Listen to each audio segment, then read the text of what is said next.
رب دو جہاں، اے رب دو جہاں، ہر شے میں تیرے جلوے، ہر شے میں تیرے جلوے، ہر چیز تیری پہچان، اے رب دو جہاں، اے رب دو جہاں، اے رب دو۔ السلام علیکم ورحمۃ اللہ وبرکاتہ۔ Welcome to over YouTube channel Kanz Iman school T V. میں ہوں محمد ربیع اور آج ہم پڑھیں گے اسلامیات۔ آئیے اسٹارٹ کرتے ہیں۔ السلام علیکم ورحمۃ اللہ وبرکاتہ۔ دوستو، آپ سب کو ہمارے YouTube channel Kanz Iman school T V میں خوش آمدید۔ سب سے پہلے آپ اپنی کلاس 6 کی اسلامیات کی بک نکال لیں، باب چہارم نکال لیں۔ آج ہم پڑھیں گے ایمانت۔ آج ہم پڑھیں گے ایمانت۔ تو میں اسے پڑھتا ہوں، آپ اسے غور سے سنیں اور سمجھیں۔ ایمانت کا مفہوم۔ امانت کا مطلب ہے اگر کوئی چیز کسی کے پاس رکھی گئی ہو تو وہ اس چیز کو واپس مانگنے پر امانت رکھوانے والے کو اصل حالت میں وعدے کے مطابق واپس کر دے۔ امانت رکھنے والا امانت کی حفاظت اور واپسی کا پابند ہوتا ہے۔ اگر امانت میں کوئی کمی بیشی کی جائے یا واپس کرنے میں دیر کی جائے تو یہ خیانت ہے اور امانت داری کی بجائے بد دیانتی ہے۔ امانت کے متعلق قرآن پاک میں فرمایا گیا ہے۔ ترجمہ: تو امانت دار کو چاہیے کہ صاحب امانت کی امانت کو واپس کر دے۔ روزمرہ کے لین دین، کاروبار، ناپ تول وغیرہ میں بھی امانت کے دائرہ کار میں آتے ہیں۔ ملازمین کا ذمہ داری سے فرائض ادا کرنا، ملازموں کا ذمہ داری سے فرائض ادا کرنا اور اعتماد پر پورا اترنا بھی امانت داری کی ایک صورت ہے۔ مزدور اپنی طے شدہ اجرت کے بدلے پورا کام کر کے حق امانت ادا کرتا ہے۔ کام چور لوگ جو اپنے فرائض میں کوتاہی کرتے ہیں خائن اور بد دیانت کہلاتے ہیں۔ یقیناً وہ ذمہ داریاں جو معاشرے کی طرف سے ہم سب پر عائد ہوتی ہیں ان کو امانت داری سے سر انجام دینا بھی امانت ہے۔ ٹھیک ہے۔ امانت داری میں اگر کوئی ملازم ہے، وہ اگر اپنا کام جو ہے وہ ایمانداری سے کرنا، یعنی جو اس وقت میں جتنی رقم میں اس نے کام کرنا ہے وہ اگر پورا کام کرتا ہے اسی وقت میں اس کی رقم کے اندر دل اور پورے دل سے شوق سے وہ کام کرتا ہے تو وہ ایماندار ہے۔ ٹھیک ہے۔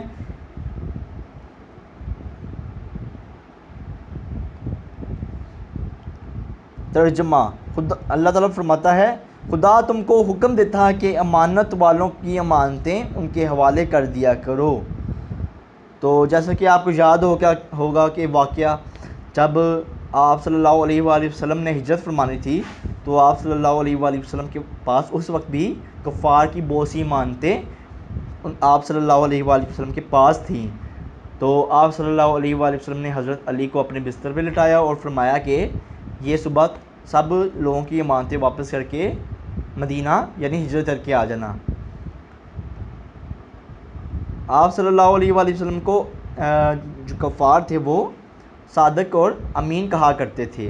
ٹھیک ہے۔ اور بہت سی امانتیں آپ صلی اللہ علیہ وآلہ وسلم کے پاس رکھواتے تھے۔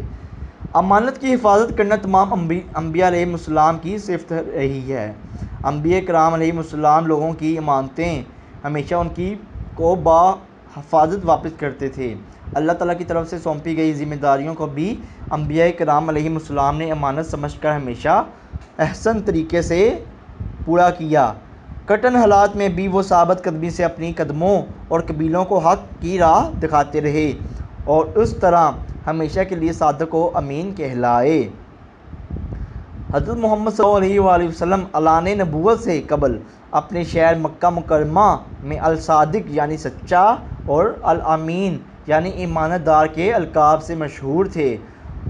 ہجرت کے رات آپ صلی اللہ علیہ وآلہ وسلم نے کفار مکہ کی ساری امانتیں حضرت علی رضی اللہ تعالیٰ عنہ کے سپرد کر کے تاکید فرمائی کہ ان امانتوں کو ان کے مالکوں کو لٹا کر مدینے چلے آنا۔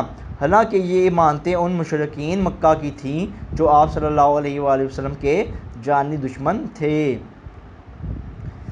امانت کی اہمیت اور فضیلت۔ اسلام میں امانت کو مومن کے کردار کا بنیادی جز قرار دیا گیا ہے۔ نبی کریم صلی اللہ علیہ وآلہ وسلم کا ارشاد ہے، ترجمہ: جس میں امانت داری کا وصف نہیں اس کا ایمان نہیں۔ امانت کی حفاظت کرنا اور مالک کو واپس کرنا ایمان کی نشانی ہے۔ اللہ تعالیٰ نے مومنوں کی ایک صفت یہ بیان فرمائی ہے کہ وہ لوگ اپنی امانتوں اور اپنے عہد کی حفاظت کرتے ہیں۔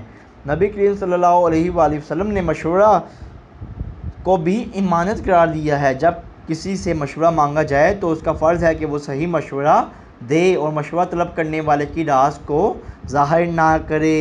کسی مجلس میں رازداری کی جو بات کہنی یا سنی جائے اسے ہر کسی کو بتانا آداب امانت کے خلاف ہے۔ جن لوگوں کو قومی ذمہ داریاں سونپی جاتی ہیں ان کا فرض ہے کہ وہ قومی رازوں کی مکمل حفاظت کریں، ایسی بات ظاہر نہ کریں جس سے ملک و ملت کے نقصان کا اندیشہ ہو۔ ٹھیک ہے، اس میں ہمیں بتایا گیا ہے کہ مشورہ کسی کو دینا بھی امانت ہے، اس لیے ہمیں چاہیے اگر کوئی مشورہ مانگے تو اسے اچھا مشورہ دیں اور فائدہ مند مشورہ دیں، اور اس کا کوئی اگر راز ہے تو وہ کسی کو نہ بتائیں۔ یہ بھی کیا ہے؟ امانت میں آتا ہے۔ ہمیں چاہیے کہ ہم اپنے پیارے نبی صلی اللہ علیہ وآلہ وسلم کے اسوہ کے مطابق عمل کریں اور سبھی کاموں میں امانت اور دیانت کا ثبوت دیں۔ تو اب ہم آ جاتے ہیں مشق کی طرف۔ درجہ ذیل سوالات، درجہ ذیل کے جوابات تحریر کریں، امانت کا مفہوم بیان کریں۔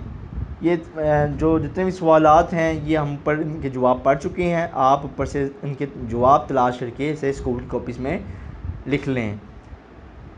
سوال نمبر 3، صحیح جواب پر ٹک کا نشان لگائیں۔ رسول اللہ صلی اللہ علیہ وآلہ وسلم نے کفار مکہ کی امانتیں حضرت علی رضی اللہ عنہ کے سپرد کب فرمائی؟ اس کا جواب کیا ہے؟ جیم، ہجرت کے موقع پر۔ ٹھیک ہے۔ بے، امانت کو کس کے کردار کا بنیادی جز قرار دیا گیا ہے؟ مومن۔ اس کا جواب کیا ہے؟ مومن۔ بے۔ جیم، نبی کریم صلی اللہ علیہ وآلہ وسلم نے کس چیز کو امانت قرار دیا؟ اس کا جواب کیا ہے؟ جیم، مشورہ۔ ملکیت۔ دال، ملکیت کی حفاظت کس سے ہوتی ہے؟ امانت۔ الف، امانت سے۔ سوال نمبر 4، درست جملوں کے سامنے ٹک اور غلط کے سامنے کراس کا نشان لگائیے۔ الف، کام چور اور اپنے فرائض میں کوتاہی کرنے والے لوگ امانت دار نہیں ہوتے ہیں، بالکل درست جواب، اس کے سامنے ٹک کا نشان لگا لیں۔ بے، جس شخص میں امانت کا وصف نہیں اس کا ایمان بھی قابل اعتبار نہیں۔ جس شخص میں امانت کا وصف نہیں اس کا ایمان بھی قابل اعتبار نہیں، درست جواب۔ جیم، اسلام میں امانت کا مفہوم بہت محدود ہے، غلط جواب۔ دال، نبی کریم صلی اللہ علیہ وآلہ وسلم نے مشورے کو احسان قرار دیا ہے، غلط جواب۔ ہے، کسی سے مشورہ مانگا جائے تو اس کا فرض ہے کہ وہ صحیح مشورہ دے، درست جواب۔ سوال نمبر 5، خالی جگہ پر کریں۔ خالی جگہ پر کریں۔ الف، امانت میں کمی بیشی ڈیش ہے، امانت میں کمی بیشی خیانت ہے۔ بے، امانت تمام انبیاء کرام علیہ السلام ڈیش رہی ہے، امانت تمام انبیاء کی صفت رہی ہے۔ جیم، ہجرت کی رات حضور اکرم صلی اللہ علیہ وآلہ وسلم نے کفار مکہ کی ساری امانتیں ڈیش کے سپرد کیں، حضرت علی کے سپرد کیں۔ دال، اسلام میں امانت کو ڈیش کے کردار کا بنیادی جز قرار دیا گیا ہے، اسلام میں امانت کو مومن کے، کس کے؟ مومن آئے گا یہاں۔ ہے، امانت کی حفاظت کرنا ڈیش کی نشانی ہے، امانت کی حفاظت کرنا ایمان کی نشانی ہے۔ تو امید ہے آج کا لیکچر آپ کو سمجھ میں آیا ہوگا۔ اس ویڈیو کو 2 سے 3 بار ضرور دیکھیں۔ آپ کے لیے ہمیں اجازت دیں، اللہ حافظ۔